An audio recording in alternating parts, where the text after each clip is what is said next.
जय जगन्नाथ सांगमाने नमस्कार। चलतु आज शुणा श्रीराम कहीं देहत्याग कले। दशबंधु प्रभु श्रीराम और भ्राता लक्ष्मणकर मृत्यु किपरि होइथिला।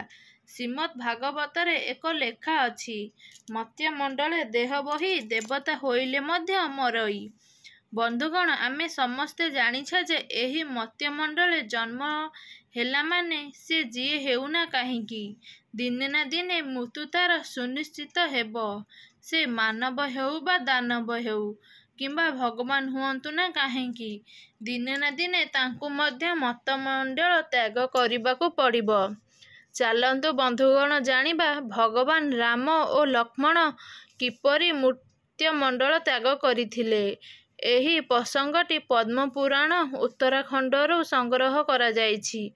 भगवान श्री रामचंद्र त्रेतया जुगरे 11,000 वर्ष पर्यंत लीला करिवा पई मत्यमंडलरे अवतार नेइथिले एवं दिने 11,000 वर्ष समाप्त हेबा परे पुणी स्वर्गकु जिबार समय आसीगला।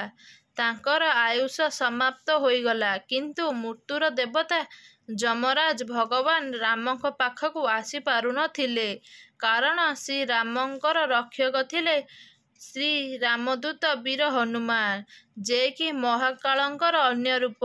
सेही महाकालंकर आधार देवता हेउछंती स्वयं प्रभु श्री रामचंद्र बा स्वयं नारायण। आउ सेही नारायण तो स्वयं रामंक अवतार। सेथिपाई श्री रामंक जीवन नेबा पाई शक्ति ना काल पाखरे थिला ना महाकाल पाखरे थिला, किंतु मृत्युर कालचक्र तो आगकु बढ़ेइबाकु पड़िब।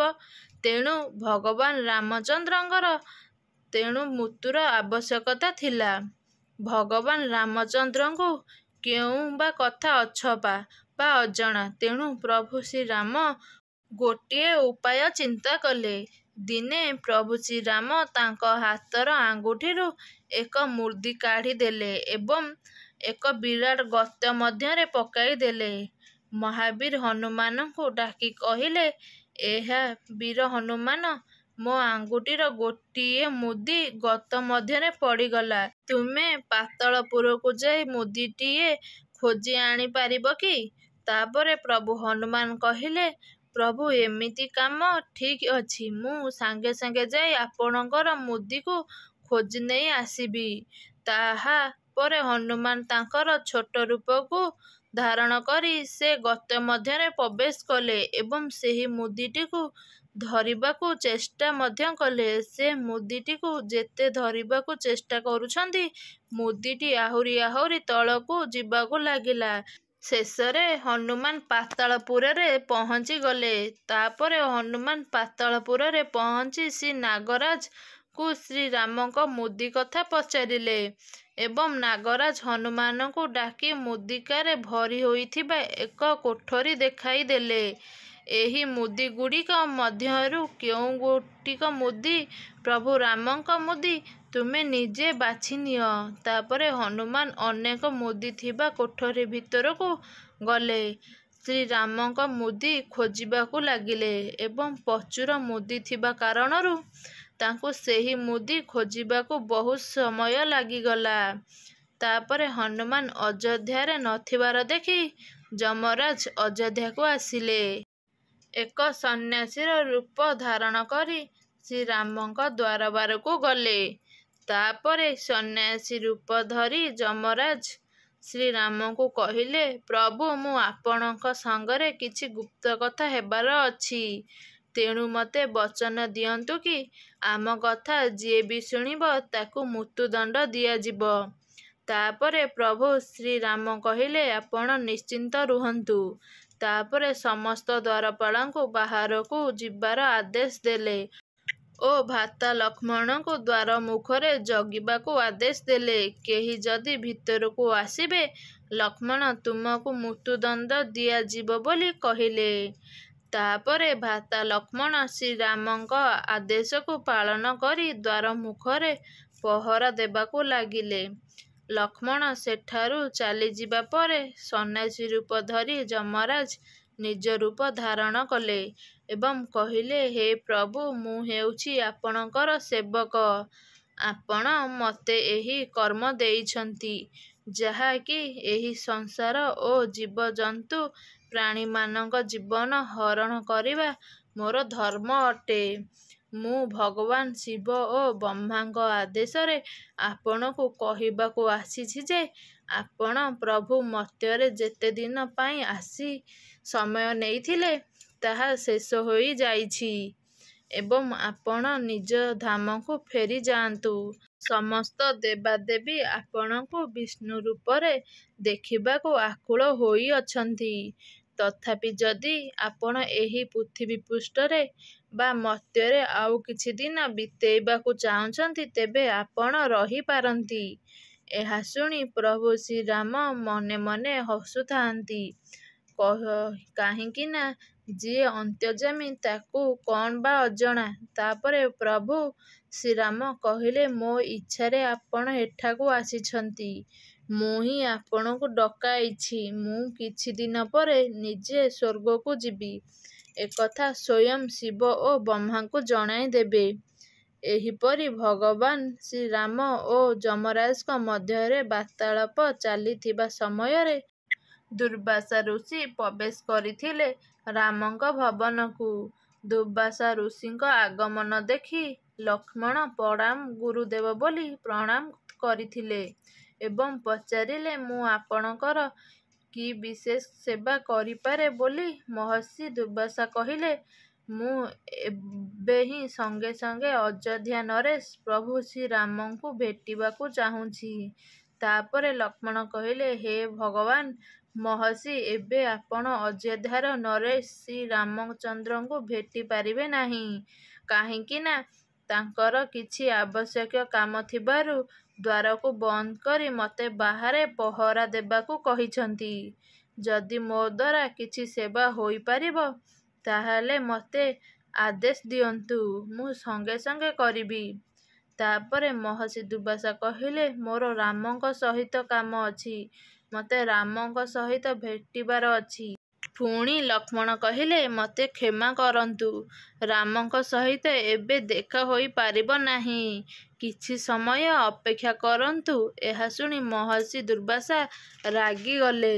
କହିଲେ, ହେ ମୂର୍ଖ, ମୋତେ ତୁ ଅପେକ୍ଷା କରିବାକୁ କହୁଛୁ? ମୋ ଶକ୍ତି ଜ୍ଞାତ ନାହିଁ କି ତୁମକୁ? ଏବେ ସାଙ୍ଗେ ସାଙ୍ଗେ ରାମଙ୍କ ସହିତ ମୋତେ ଭେଟ କରାଅ, ନହେଲେ ମୁଁ ଅଭିଶାପ ଦେବି, ସମ୍ପୂର୍ଣ୍ଣ ଅଯୋଧ୍ୟା ଜଳି ଭସ୍ମ ହୋଇଯିବ।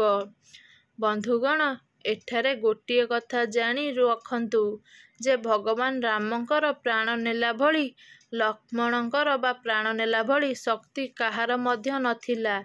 ତେଣୁ ଏହା ସବୁ ଦେବାଦେବୀଙ୍କର ଷଡ଼ଯନ୍ତ୍ର ଥିଲା। ତାପରେ ଲକ୍ଷ୍ମଣ ଦୁର୍ବାସା ଋଷିଙ୍କର କଥା ଶୁଣି ଚିନ୍ତାରେ ପଡ଼ିଗଲେ। ମୁଁ ଭିତରକୁ ଗଲେ ମୁଁ ଏକା ମରିବି, ନହେଲେ ସମ୍ପୂର୍ଣ୍ଣ ଅଯୋଧ୍ୟା ଧ୍ୱଂସ ହୋଇଯିବ। ତାପରେ ଲକ୍ଷ୍ମଣ କହିଲେ, ହେ ମୁନିବର, ଆପଣଙ୍କର ଆଜ୍ଞା ଶିରଧାର୍ଯ୍ୟ।